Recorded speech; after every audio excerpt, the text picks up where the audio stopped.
Hello, we welcome you again from ASC Insolvency Services LLP. This is our second measure for our insolvency professional brothers and sisters.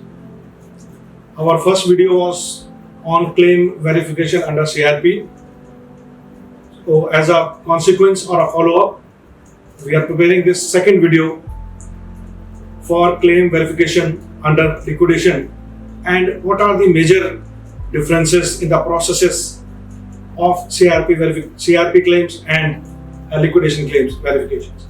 So again, we have Richa Garg, our senior colleague, who has been handling claim verification for the last 4 years now. We will utilize her experience to know more about claim verification under liquidation process and difference between the two processes. Welcome, Richa. Nice to have you once again. So I'll be asking some questions to you and expect that you should be giving us guidance on these aspects. Can we start? Sure, sir. Okay, fine. So my first question is, what are the significant differences in claim submission, acceptance and verification process under CRP and the liquidation? So there are few significant difference under CIRP and liquidation process for claim submission and verification. So we will discuss here one by one. So let's start from the timelines. That what are the timelines for the claim submission and verification under both the process? So in CIRP, as per the regulation 12(2), there are timelines provided for the claim submission is 90 days that all the creditors need to submit their claim on or before the 90th day of insolvency commencement date. And the same must be verified by the IRP or RP in next 7 days. Now what happened in liquidation? So in liquidation, as per regulation 12, sub-regulation 2, 30 days are provided to all the stakeholders to file their claim and liquidator is required to verify the same within the next 30 days from the last date of receipt of claim. Now second difference is the claim rejection. In liquidation, the liquidator has provided the power that he can reject the claim if he is not satisfied with the supporting document or the same is provided after the due timeline. But the same is not with the resolution professional. In CIRP, resolution professional simply may not accept the claim and may ask the claimant to move to the NCLT, and if NCLT permits, then a resolution professional will accept the claim. Okay, so in either case, when there is a rejection, either under liquidation process or under CRP process, the claimant whose claim has been rejected due to timelines has get back to NCLT and get the condonation of delay or appropriate orders. And if NCLT permits, adjudicating authority permits, the liquidator or the resolution professional will accept the claim. That's good. What next? Now, third difference is regarding that how to settle the admitted amount of the creditors. So in CIRP, admitted amount of all the creditors are settled on the basis of amount proposed by successful resolution applicant in their plan.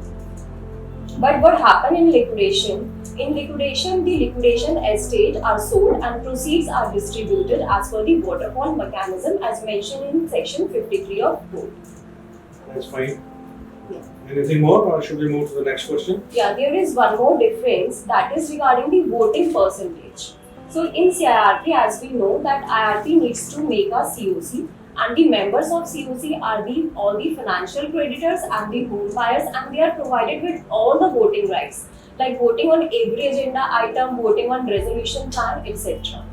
But the same voting power is not provided in case of liquidation. In liquidation, the liquidator need to constitute a stakeholder consultation committee within the 60 days of liquidation commencement date.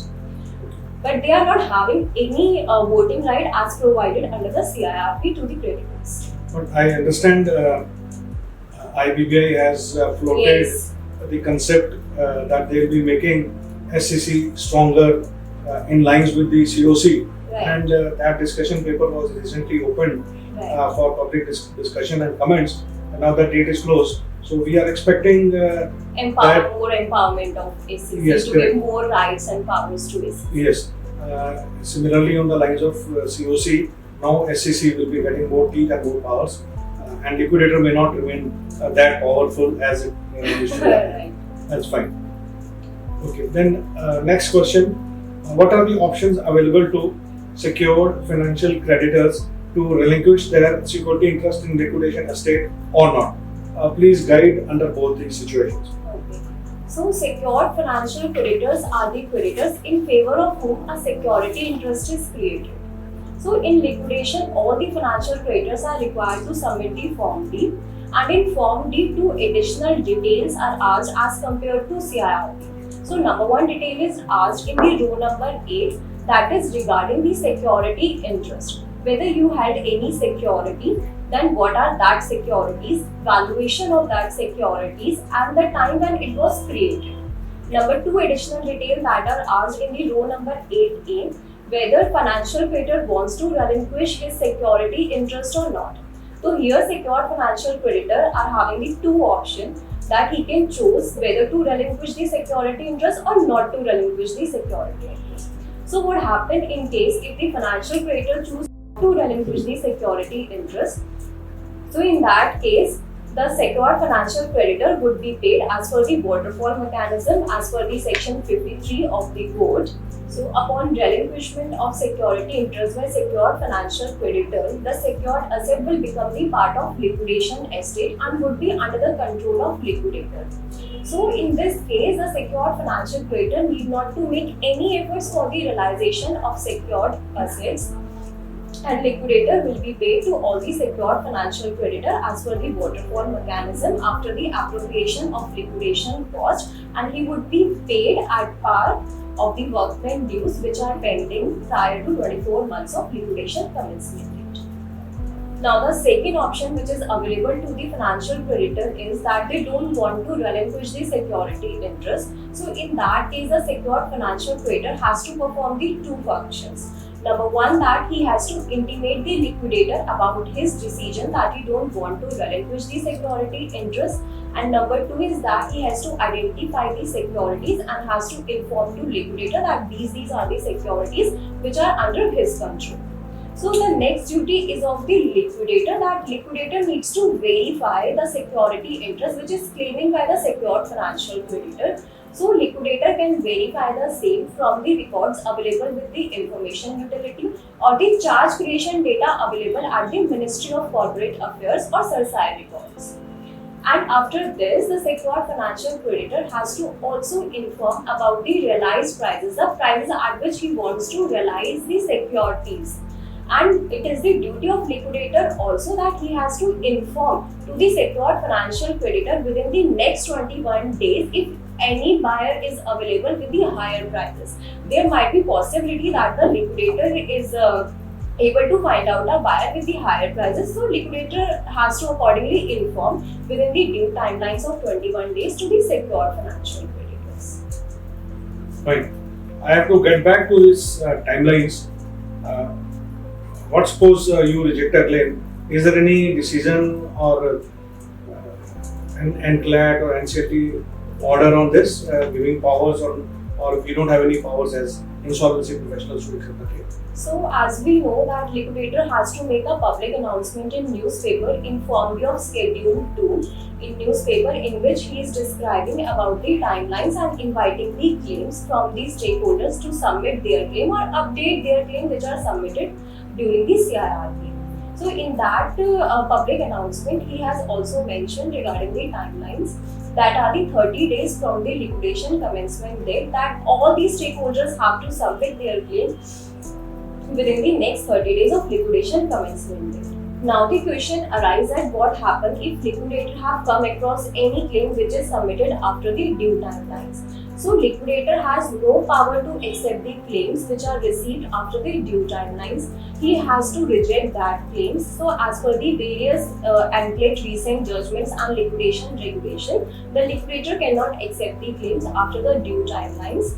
In that case, the stakeholders which are not satisfied with the decision of liquidator may move an application to the adjudicating authority, and if adjudicating authority permits, the liquidator will accept the claims. I understand that while rejecting or partly accepting the claim, liquidator has to give specific reasons Yes, he need to give detailed reason that why he is rejecting their claim or part accepted. or partly accepting, right? And suppose I have already, as a liquidator, accepted a part claim, and now the claimant submits some additional document. How do I handle such a situation? Yes, in that case, the liquidator can accept the claim, but before accepting that, he has to make an application to the adjudicating authority that he wants to change in the stakeholder consultation committee list, and if NCLT permit, the liquidator can modify that list accordingly. I understand in almost all heavy liquidation processes, you will keep on receiving claims after the due date, or there will be consistently half accepted claims or partly accepted claims, and this process will continue. You will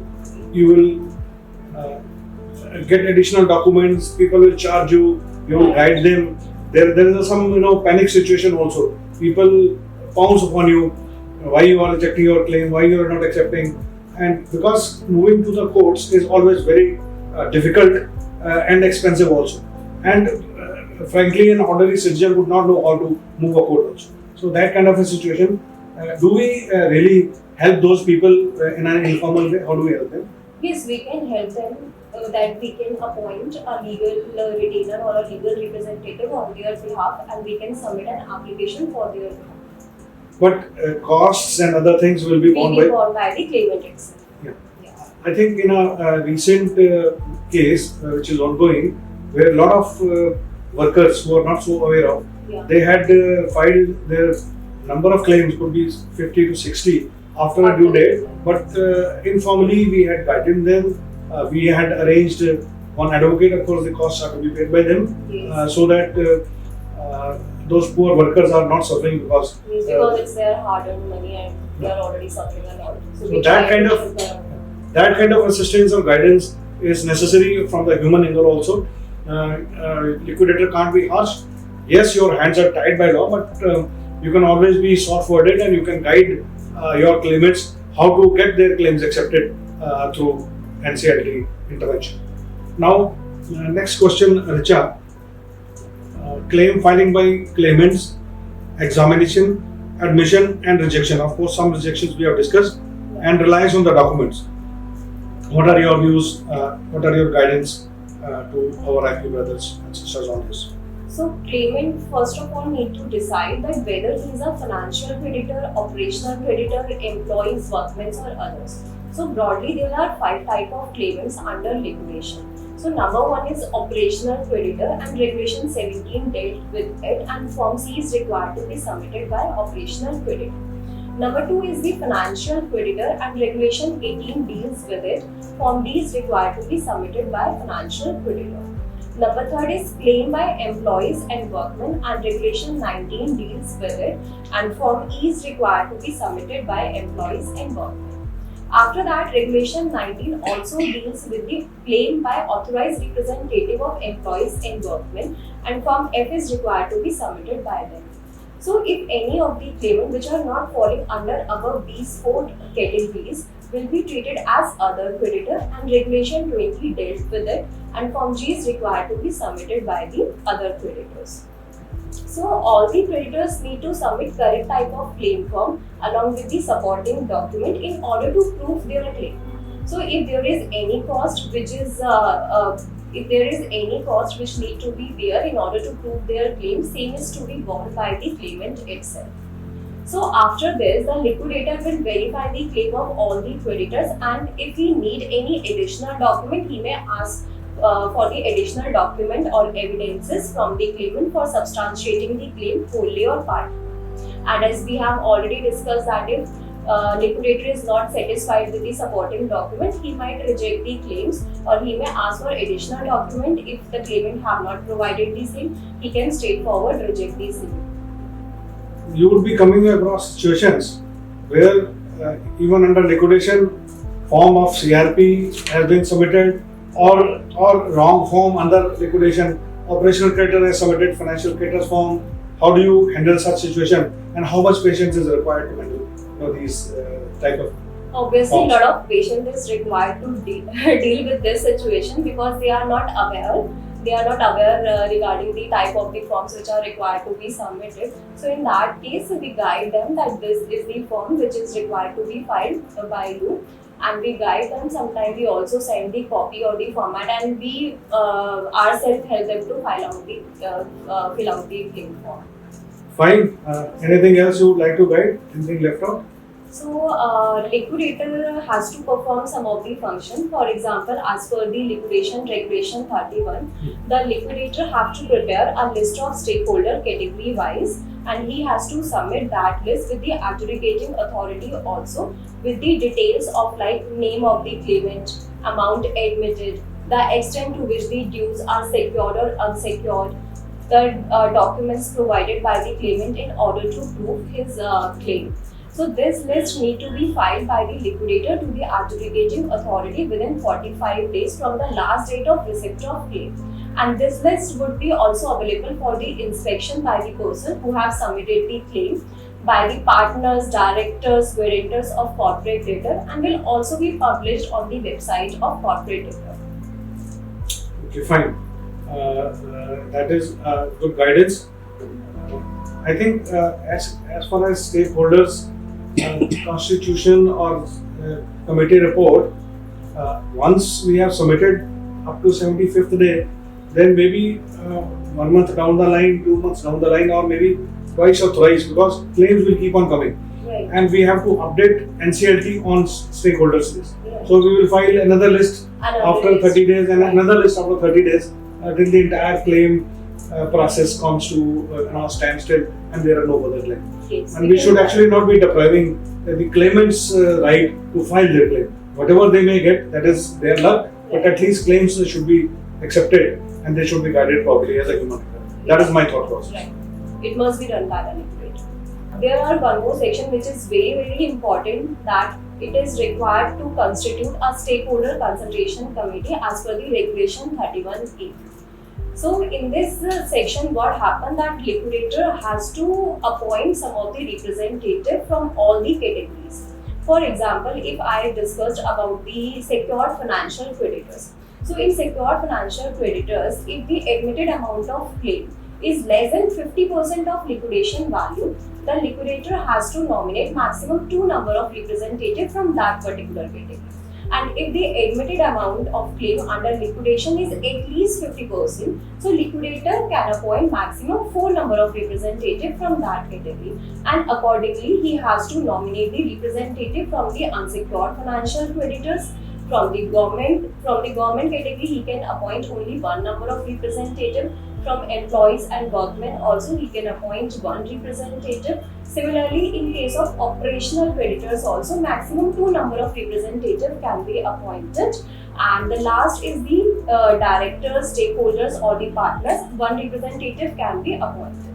Accordingly, maximum 11 representative can be appointed from all the categories. Under the stakeholder consultation committee. Yes. Which are now the most practical question. How do you create a database looking at the claim forms?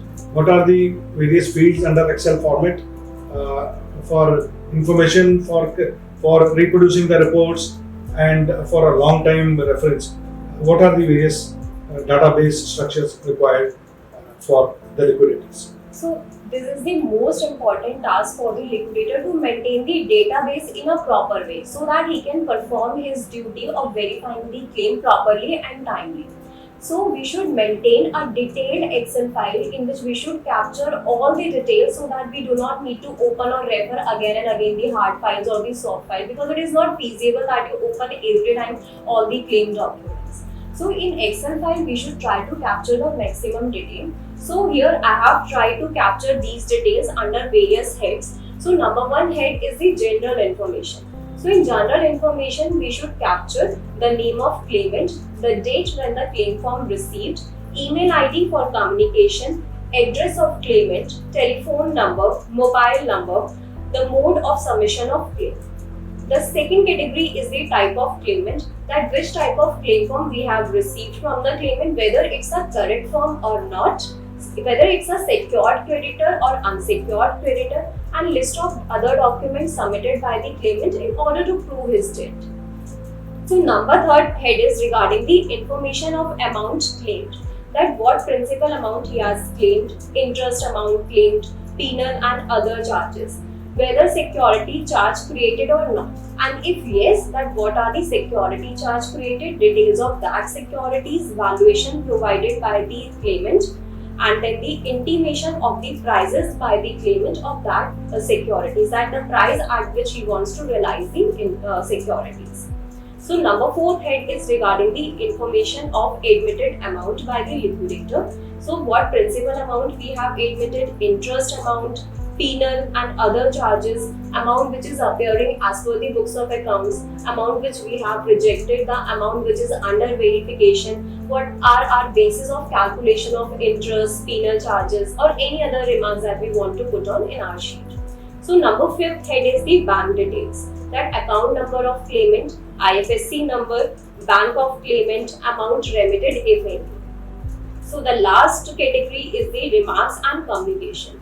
So in this category, we maintain that all the communication held between the liquidator and the claimant. For example, if liquidator sent one mail that he needs these documents or the clarification, so we should maintain in our Excel sheet the date and the details which we have asked from the claimant, time provided for the reply and what reply we have received, the date and the reply we have received. Accordingly, if any second mail of communication held between the liquidator and the claimant, and whether it's a litigated case or a non-litigated case or any other remarks that the liquidator wants to put on for his understanding or better knowledge. Fine. Taking crux from the claim forms and putting it in Excel sheet so that you don't have to refer back to claim forms either in the physical form or search for the mails. Right. And for the brevity and for convenience, this database is created by you as per your experience. Right. Fine. No questions, no more inputs. Then we can conclude. Yes, we can continue. Okay, with that input from Richa, we conclude today's discussion on liquidation claim verifications. At ASC Insolvency Services, it is always our endeavor to help the IP fraternity, especially the newly appointed IPs who have recently got their registration certificates and who will be getting their first case shortly. This small gesture is for them in particularly, and of course experienced people can also refer to this, whatever we can add to this, and we'll continue our efforts from the ASC Insolvency Services and request you to subscribe to our channel and watch these videos and forward these videos for your friends' benefits. So if you have any query, please reach out to us and please write down your questions in comment section. Thank you. Thank you very much.